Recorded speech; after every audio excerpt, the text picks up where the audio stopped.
You should have seen Brooke Sullivan's face when I slid that envelope across his mahogany desk. Color drained from his cheeks like someone had opened a valve, hands trembling just enough that his coffee mug rattled against the saucer. He actually stammered, "This can't be serious." Like the 27 days of radio silence from his end hadn't already written the script. But I'm getting ahead of myself here. Let me introduce myself properly. I'm Marcus Thompson, 51 years old. And for the past 18 years, I've been the backbone of operations at North Star Aerospace Defense Solutions. Started as a floor technician working on F-16 component assemblies, grinding through night shifts and weekend emergencies when critical avionics systems needed emergency recertification. Clawed my way into senior operations management through sheer competence and an unhealthy tolerance for corporate dysfunction. Survived 3 CEO transitions, 5 restructuring initiatives, and enough strategic pivots to make a ballet dancer dizzy. But here's what kept me going through all of it. Every rivet I inspected, every quality protocol I developed, every safety standard I implemented was going into aircraft that would keep pilots alive. Including my son Jake, who flies FA-18 Super Hornets off the USS Ronald Reagan somewhere in the Pacific right now. My story cuts deeper than your typical workplace drama because it's not about one moment of betrayal. It's about the slow erosion that happens when dedication meets apathy, when institutional knowledge gets treated like an interchangeable commodity, when the person holding the entire operation together becomes scenery in their own success story. The boardroom still had that new paint smell mixed with expensive leather when I advanced to my final presentation slide. 14 months of work distilled into 42 pages of data, charts, and undeniable results. Cost optimization initiative locked in at $2.1 million annually. Operational waste reduced by 23%. Pentagon contract retention up to 94%. Every single FAA compliance deadline beaten by an average of 2 weeks. I scanned the faces around that polished conference table the way I'd done hundreds of times before. 3 department heads scrolling through emails, 2 senior VPs pretending the printouts in front of them were fascinating, and Brooke Sullivan himself, our illustrious CEO, sitting at the head like some kind of corporate monarch reviewing peasant offerings. He hadn't touched the bound presentation I'd personally delivered to his office 2 days prior. The spine wasn't even cracked. This was the same presentation that detailed how we'd streamlined our AS9100 certification process, reduced supplier qualification time from 180 days to 90 days, and implemented predictive maintenance protocols that caught potential failures before they could ground entire squadrons. The guy just gave me one of those executive nods, the kind that communicates absolutely nothing while suggesting everything's under control, and muttered something about maintaining trajectory before pivoting to discuss the holiday party budget. No questions about methodology, no curiosity about how we'd achieved the impossible, no acknowledgement of the sleepless months it took to pull this off. Not even a basic solid work, Marcus, before moving on to debate whether the annual celebration should have a casino theme or winter wonderland aesthetic. 14 months of my life reduced to a line item between appetizers and entertainment. That's what institutional gaslighting looks like when it wears tailored suits and practices power poses in bathroom mirrors. 14 months I'd owned that cost optimization initiative. Complete overhaul of our MRP systems, defense contractor relationship restructuring, 2 failing avionics product lines I'd personally resuscitated with nothing but overtime and stubborn refusal to let things die on my watch. I'd taken point on the Pentagon contract renegotiations while simultaneously training 4 new team leads and documenting every catastrophic process failure the previous operations director left behind like landmines in a filing cabinet. When critical ITAR-controlled systems crashed at 3 a.m., I was the one on the phone talking engineers through emergency protocols. When major defense contractors like Lockheed and Boeing threatened to terminate contracts worth millions, I was in conference rooms calming storms with nothing but competence and coffee. When quarterly numbers looked like abstract art instead of actionable data, I was the one making sense of chaos while everyone else pointed fingers, and now my name wasn't even mentioned in the executive summary. I checked the distributed materials afterward, locked in a bathroom stall like some kind of corporate investigator. They'd listed the project as a bullet point under operational excellence initiatives with attribution to cross-functional leadership teams. I wasn't even a footnote. I was vapor. What made it worse was thinking about Jake flying missions overseas in aircraft that go through our quality systems. Every rivet, every component, every safety protocol I helped develop, that's what keeps him and his squadron alive up there. This wasn't just about corporate recognition anymore. This was about standards that matter, standards that save lives. After that meeting, I crossed paths with Brooks in the corridor near the executive elevators. He didn't acknowledge my presence, just said something about syncing up before year-end while checking his phone, walking past me like I was motivational artwork bolted to the wall. Didn't wait for a response because the document was already sitting on my computer desktop. Final notice, legal review complete, dated, signed, reviewed by an attorney who specialized in employment separations, edited 4 separate times until every word carried the weight of finality. I'd drafted it 2 weeks after Brooks canceled our monthly check-in without rescheduling, then sent a company-wide memo praising the cost optimization project while name-checking every executive except the one who'd actually built it. I wasn't looking for revenge in the dramatic sense. I wanted closure.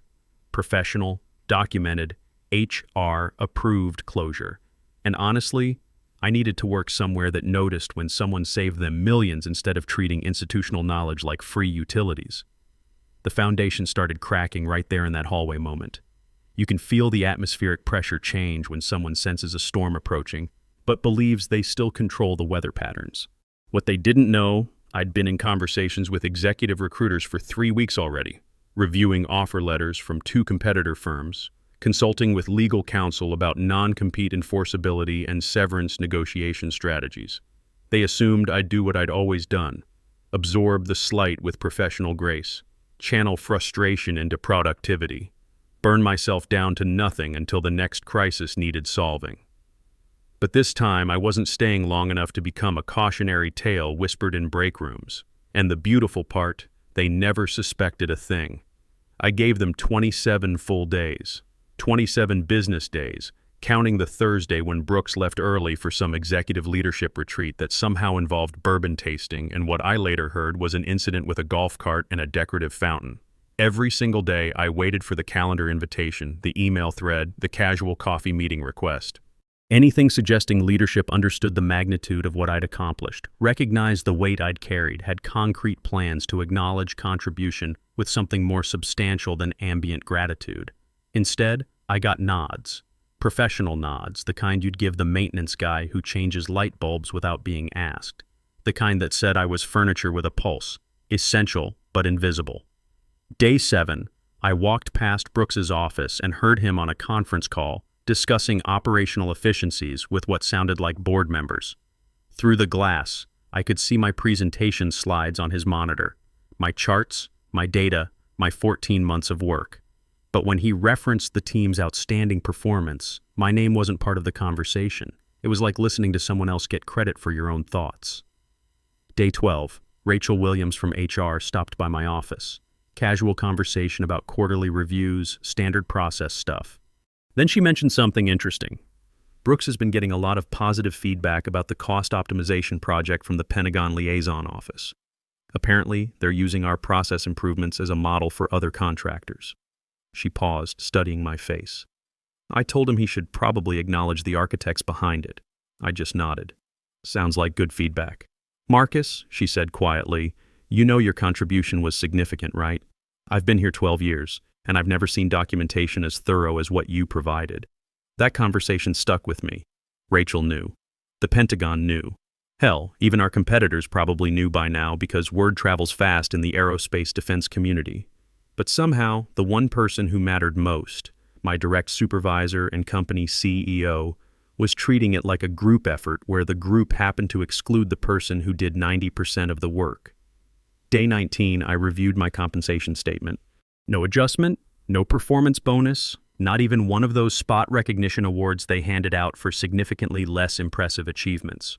Just the same number next to my name, as if nothing transformational had occurred, as if I hadn't executed a zero-defect optimization project 6 weeks ahead of aggressive Pentagon timelines, as if I hadn't personally saved 2 major defense contracts from termination with a single marathon weekend that lasted longer than most people's work weeks.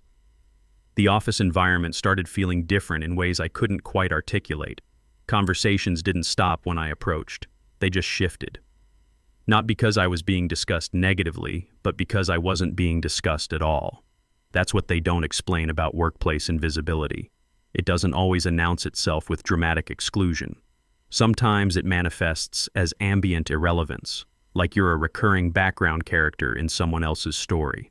On day 23, I walked into Brooke's executive assistant workspace and asked the question that had been consuming mental bandwidth for weeks. Any updates on the post-project advancement timeline?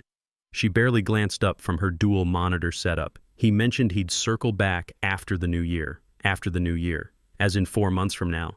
As in after the next major initiative I wouldn't be leading. As in, we're hoping you'll quietly accept this reality and stop asking uncomfortable questions. I nodded like a professional, thanked her like someone who believed words meant things, walked back to my office with measured steps. Then I opened the folder labeled, "When Recognition Doesn't Come." Inside was the PDF I'd been refining for weeks. I'd written the initial draft the night I compiled the final cost-benefit analysis, sitting at my kitchen table at 2 a.m. with cold coffee and growing clarity. Jake had called earlier that evening from the carrier, one of those brief satellite phone conversations where you try to cram weeks of life into 5 minutes before the connection cuts out. He mentioned how the new avionics systems were performing flawlessly, how the maintenance schedules were more reliable than they'd ever seen. "Dad," he said, "whatever you guys are doing over there, it's working. These birds are running like Swiss watches." After that call, I stared at my presentation materials spread across the kitchen table and realized something fundamental. The work mattered. The results were saving lives. But the recognition? That was about ego and politics, not mission success. And I was done playing games where competence got rewarded with indifference. The resignation letter was all very proper, all very buttoned up. HR would need forensic equipment to find anything actionable. Dear Brooks, I want to express gratitude for the opportunities I've experienced over the past 18 years. Clean, diplomatic, professionally cold, but I'd added something they wouldn't expect until they reached the final paragraph. Best of luck with future optimization initiatives. I'm confident you'll find the institutional knowledge you need. I read it 5 times that afternoon, allowed myself one smile, then clicked print. There's a particular stillness people reference after making irreversible decisions. That's exactly what it felt like. Not turbulent, not dramatic, just silence finally achieving proper context. I wasn't resigning from anger or wounded pride. I was finished because they had rendered my contribution optional while keeping it essential. Proven that someone could be simultaneously critical and invisible. Demonstrated that essential work without recognition is just unpaid consulting masquerading as loyalty. Brooks took his coffee every morning at 8:42 like atomic clock precision. Single cream, 2 sugars in that oversized company mug he inherited from the previous CEO before they promoted him to advisory board exile. He valued predictable routines. He valued the appearance of control. He valued the illusion of being a respected leader without investing effort to earn respect. So that Tuesday morning, while he was stirring his cup with that same self-satisfied wrist motion, I walked into his corner office and placed the envelope on his desk calendar. No preamble, no emotional display, just 7 words. You'll want to read that before noon. His eyes moved from the envelope to my face, searching for context clues. I didn't provide any. I turned around, walked out of his office, let the heavy door close with that pneumatic hiss that signaled finality. Let the silence follow me down the corridor like a shadow I'd finally stopped carrying. 1 second of processing, then, wait, this can't be serious. There it was, the crack in his professional veneer. His voice carried enough volume to penetrate the frosted glass walls. I didn't stop walking, didn't acknowledge it, just maintained pace past the intern aggressively pretending to be absorbed in spreadsheet work, past Rachel Williams, the HR director, whose eyes briefly connected with mine. A moment of understanding passing between us before I kept moving. My security badge beeped at the exit scanner just as Brooks's footsteps hit the carpeted hallway behind me. I didn't look back because the decision wasn't negotiable. It wasn't a conversation starter. It was closure he'd forfeited the right to delay. In my truck, I verified the copy I'd emailed HR had successfully delivered. Subject line, Formal Notice of Resignation, Marcus Thompson. Attachment, Final Notice. Legal Review, Complete PDF. And buried in that file, in the final paragraph, right after thanking the team for professional development opportunities, sat a sentence that would dismantle Brooks' entire week. Per company policy, I will not be providing transition assistance beyond standard 2-week notice period. All work has been documented according to protocol. I didn't owe them anything beyond policy requirements. I'd already stayed late when nobody asked, already trained supervisors while my own advancement froze in place, already fixed catastrophic problems others created without acknowledgement or compensation adjustment. Now they'd receive exactly what they'd given, the contractual minimum. As I pulled out of the parking structure, my phone started lighting up with missed calls. Too late for renegotiation. They'd assumed I'd be grateful for scraps, loyal despite systematic neglect, patient until the next budget cycle, when maybe things would be different. They'd forgotten who built the systems they were standing on. They were about to learn what happens when the foundation decides to walk away. By Thursday morning, the scrambling had reached critical mass. I received the first text at 9:23 a.m. from someone on the implementation team. "Hey Marcus, do you have the current vendor contact database? Something's not matching up in the transition files. The documentation seems to be missing key sections." I didn't respond. My phone continued receiving notifications, but only because I hadn't bothered disabling work contacts yet. I watched them accumulate like digital distress signals. 43 unread messages in less than 3 hours. The irony was sharp enough to cut glass. Most of these people hadn't contacted me directly in 6 months. But now, with Brooks spinning in his ergonomic chair like a suburban dad trying to troubleshoot a printer during tax season, I'd suddenly become indispensable again. Unfortunately, the timing was permanent. They attempted to replicate my optimization protocols using a 16-month-old training document someone excavated from archived files. It was obsolete before it was printed. The vendor matrix they were using still referenced suppliers I'd replaced 9 months ago, after quality control failures that would have grounded half the Navy's fighter fleet. The predictive maintenance algorithms I'd custom-built with 6 approval checkpoints and automated ITAR compliance reporting didn't function properly. Because, surprise, someone needed to actually understand the architecture underneath. By mid-afternoon, I got the real indicator of chaos. A screenshot from Jordan Phillips, the junior operations coordinator I'd been mentoring for 3 years. It was from the implementation team chat room. One of the newer hires had posted, "Does anyone know where the master maintenance schedule actually lives? Training manual references folder Q4, but I can't find system access. Q4, poor kid." Q4 was internal shorthand for Q4 catastrophe. My private label after spending an entire weekend untangling a disaster the previous efficiency consultant created before jumping to that logistics startup that imploded spectacularly 6 months later. The folder wasn't labeled Q4 anywhere in any official system. It was nested under Legacy Protocols Archive v3 in an encrypted directory only I maintained. Because when you're the person who perpetually catches falling machinery, people forget gravity is a thing. And still, I maintained silence. No response, no rescue mission. Not because I wanted operational failure, but because silence is its own form of communication. The kind you choose when your work gets praised in closed-door meetings and forgotten in public forums. The kind that says, if you only value the engine when it stops running, you never deserved the mechanic in the first place. Friday's leadership call was already 28 minutes late when Brooks finally appeared on screen.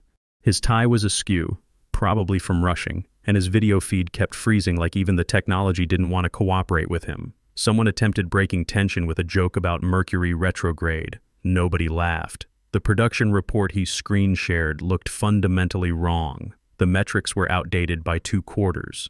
The efficiency ratings made no mathematical sense. And 3 major initiatives, the annual DoD compliance audit preparation, the supplier diversification project, and the Q1 forecast modeling for Pentagon contracts, were completely absent, like nobody had ever mentioned they existed. Except I had. In the presentation he'd glanced at once before muttering about good momentum and advancing to his next agenda item. Then came the moment that made everything worthwhile. Rachel Williams leaned toward her camera, voice like precision-engineered steel. "Brooks, I'm reviewing the executive dashboard and don't see updated efficiency metrics for the cost optimization initiative. Were those logged?" Brooks blinked, clicked around his screen, shifted in his chair like someone had replaced his cushion with hot coals. Should be in the main project folder," he said. Except that folder had existed on my encrypted local drive, updated weekly with granular detail, compiled monthly with executive summaries, and synced to the secure server infrastructure only I had maintained personally. A drive I'd wiped completely clean the moment my security access deactivated, per explicit company protocol. Company policy was crystal clear. Personally maintained systems, databases, tools, and local archives must be deleted or formally transferred prior to employment separation. I'd done both, thoroughly, by the book, with digital signatures and timestamps. But Brooks didn't read policy documents. He skimmed executive summaries, delegated details to others, and assumed critical folders would magically reappear like they always had before. That I would reappear like I always had before. He stammered something about following up after the call, tried pivoting to next quarter's projections, but the damage was already inflicted. The silence on that video call wasn't polite waiting. It was the silence of decisions being made in real time. Monday morning opened with a system-wide failure they initially dismissed as a temporary glitch until every attempt to generate the monthly efficiency report crashed spectacularly. Complete system failure. The automated protocol stalled at 14%. Production logs froze entirely, and by 8:47 a.m., the plant operations manager was fielding frustrated calls from 4 major defense contractors asking where their delivery confirmation reports were. The vendor contracts? Gone. Not missing, just not located where they assumed they'd be because someone, probably panicking earlier that week, had reorganized the shared drive infrastructure without understanding what half the folders actually controlled.